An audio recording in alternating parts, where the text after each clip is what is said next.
पंजाब के फिरोजपुर में प्रधानमंत्री नरेंद्र मोदी की रैली पहले से तय हो चुकी थी, मगर रैली से पहले की रात तक प्रदर्शनकारी किसानों से बातचीत चलती रही। इस बातचीत में बीजेपी के नेता भी शामिल थे। मुख्यमंत्री चरणजीत सिंह चन्नी ने अपनी सफाई में उस रात की पूरी कहानी बताई है, लेकिन फिरोजपुर में जो हुआ उसे बीजेपी नेता राजनीतिक साजिश बता रहे हैं।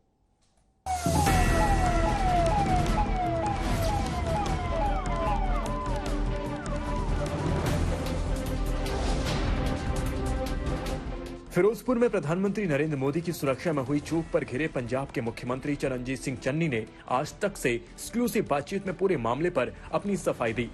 इस इंटरव्यू के दौरान चरणजीत सिंह चन्नी ने सड़क किनारे खड़े प्रदर्शनकारियों को देखते ही गाड़ी रुकवा दी। ये देखो, ये प्रदर्शनकारी मुझे रोकना चाहते हैं। रोको रोको रोको, दिखाओ। ये यहाँ पे लोग इकट्ठा हैं, झंडे दिखाए जा रहे हैं CWP, और चन्नी साहब उनसे मिलने के लिए आए हैं। आप देख सकते हैं चन्नी साहब के खिलाफ नारे लगा रहे हैं, यहाँ रोकने की कोशिश की उनका काफिला, और चन्नी साहब खुद उतर करके यहाँ मिलने आए हैं। क्या क्या डिमांड है? अच्छा, ले अपना कोई मांग पत्र। अगर मेरा रास्ता तुम आज रोक रहे हो, यहाँ ये टीवी पे लाइव चल रहा है, इसलिए बाई चांस हो गया कि मैं गाड़ी में बैठा था। तो चन्नी साहब, हम बात कर रहे थे प्राइम मिनिस्टर। अरे बस इतनी ही बात थी जी कि ऐसे ही लोग आगे आ गए, बैठ गए, वहां तक प्राइम मिनिस्टर नहीं पहुंचे थे। चरणजीत सिंह चन्नी का पॉइंट ये है कि पंजाब में चूंकि चुनाव हैं, लिहाजा अपनी मांगों को लेकर जगह जगह प्रदर्शन हो रहे हैं। अचानक किसी भी सड़क पर प्रदर्शनकारी नेताओं को घेर लेते हैं। प्रधानमंत्री मोदी के साथ किसी साजिश के तहत ऐसा नहीं किया गया। इसमें कहा है कि प्रधानमंत्री जी की गाड़ी के नजदीक 1 किलोमीटर तक भी कोई आया। इसमें कहा है कि कोई कंकर भी उनपे फेंका। रूट तो रोका गया। अरे रूट तो रोका गया उनका। अरे रूट रोकना अलग बात है, लाइफ को खतरा होना अलग बात है। मैं पॉलिटिकल आदमी हूँ, मैं सीएम भी हूँ। अब आगे कोई 10 आदमी एकदम आकर बैठ जाएंगे, उनको प्यार से हटा दिया जाएगा। सीएम चन्नी ने इस दलील को और पुख्ता बनाने के लिए प्रधानमंत्री के दौरे से पहले की रात का जिक्र किया। उनके मुताबिक प्रधानमंत्री के फिरोजपुर दौरे से पहले किसान इस बात पर अड़े थे कि उनकी मांग नहीं मानी गई तो वो रैली नहीं होने देंगे।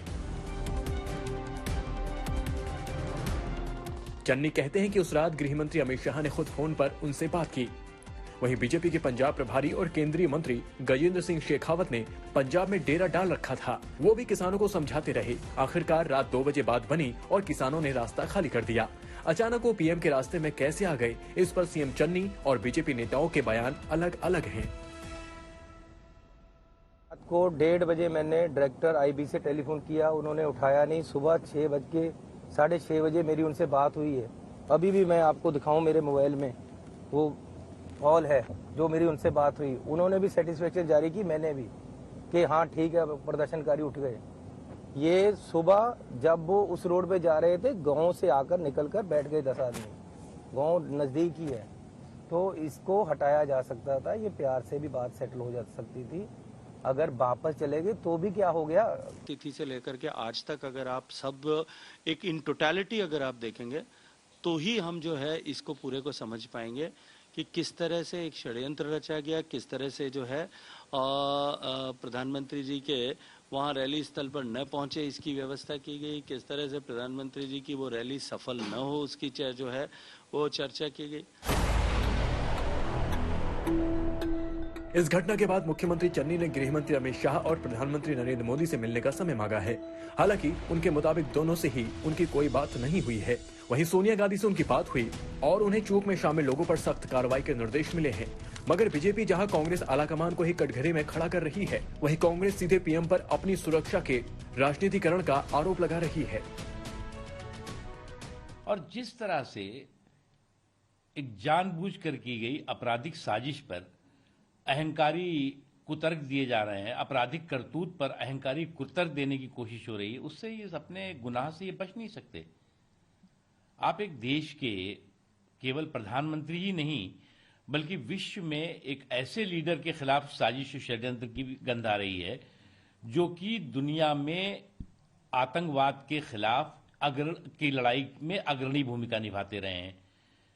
जिनके नेतृत्व में सर्जिकल स्ट्राइक होती है, जिनके नेतृत्व में हिंदुस्तान में से आतंकवादियों का सफाया किया जा रहा है, और वही नहीं पूरी दुनिया जिन्हें विश्व में शांति का नायक के रूप में देखती है, आप उनके खिलाफ एक साजिश की षड्यंत्र को जो है वो आप लिपापोती करने की कोशिश कर रहे हैं। प्रधानमंत्री की सुरक्षा एक ऐसा गंभीर मुद्दा होता है, वो किसी भी पार्टी के प्रधानमंत्री हो, देश के प्रधानमंत्री होते हैं।